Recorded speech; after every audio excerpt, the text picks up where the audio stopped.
ஸ்ரீ குருவாயூரப்பன் திருவடிகளே சரணம். இன்னைக்கு இந்த தசகத்தோட 10வது ஸ்லோகத்தை பார்க்கலாம். முதல்ல வார்த்தைகளை பிரித்து சொல்லலாம், பிறகு ஒவ்வொரு வரியும் சேர்த்து சொல்லலாம்.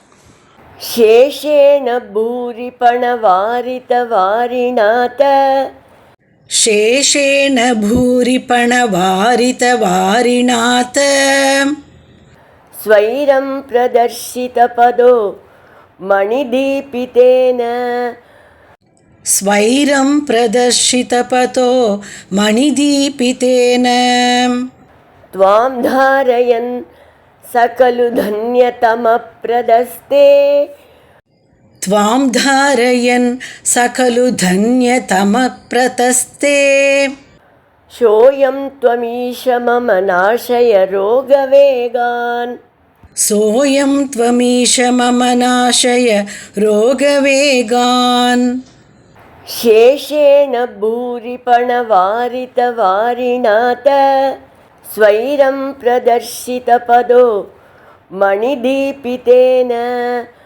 சேஷேன பூரி பணவாரித வாரிநாத ஸ்வைரம் பிரதர்ஷித பதோ மணிதீபிதேன த்வாம் தாரயன் சகலு தன்யதம பிரதஸ்தே சோயம் த்வமீஷ மம நாசய ரோகவேகான் த்வாம் தாரயன் சகலு தன்யதம பிரதஸ்தே சோயம் த்வமீஷ மம நாசய ரோகவேகான். இப்போ நாம் இந்த ஸ்லோகத்தோட வார்த்தைகளை பிரித்து அர்த்தங்களை பார்க்கலாம்.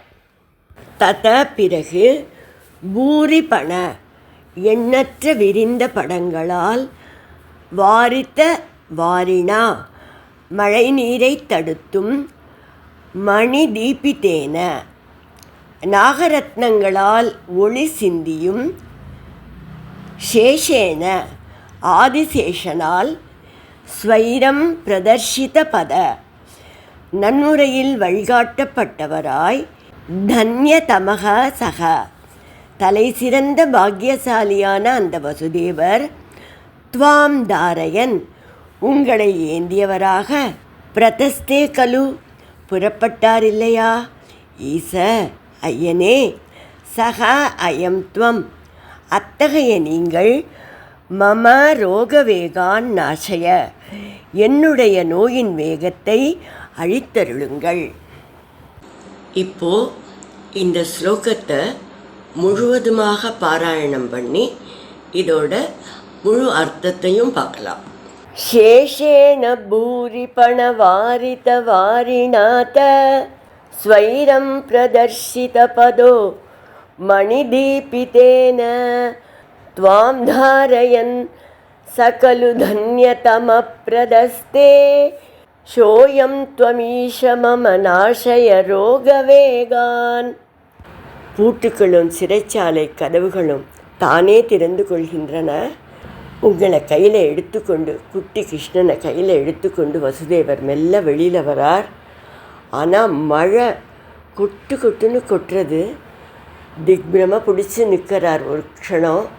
அடுத்த க்ஷணம் பார்த்தா ஆதிசேஷன் தன்னோட படங்களை மழைக்கு குடையாக பிடித்தபடி நிற்கிறார். வசுதேவர் நடக்க ஆரம்பிக்கிறார்.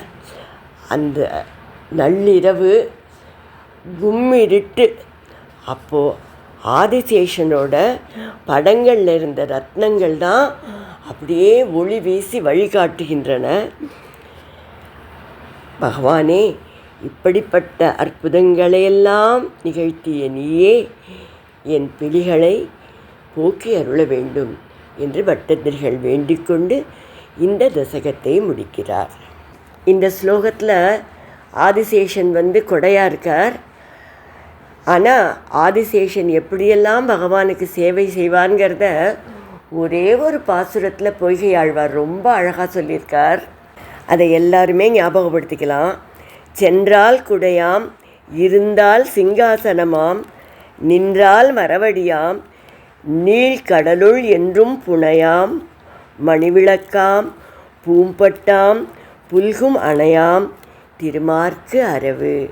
அந்த ஆதிசேஷனுக்கு, அப்படி சேவை பண்ணுற ஆதிசேஷனுக்கு நாமளும் நம்ம நமஸ்காரங்களை தெரிவிச்சுக்கலாம். பகவான் நிகழ்த்திய அற்புதங்களால் சிறைச்சாலையிலிருந்து வசுதேவர் வெளியில் வருகிறார். யமுனைக்கு மறுகரையில் இருக்கும் கோகுலத்துக்கு செல்ல வேண்டும். கற்பனை கெட்டாத நினைப்பதற்கரிய அனுபவங்களை அந்த இரவில் பெற்ற வசுதேவர் யமுனையின் வெள்ளத்தையும் பகவானின் அருளால் கடக்கப் போகிறார். அந்த வைபவத்தை அடுத்த தசகத்தில் பார்க்கலாம்.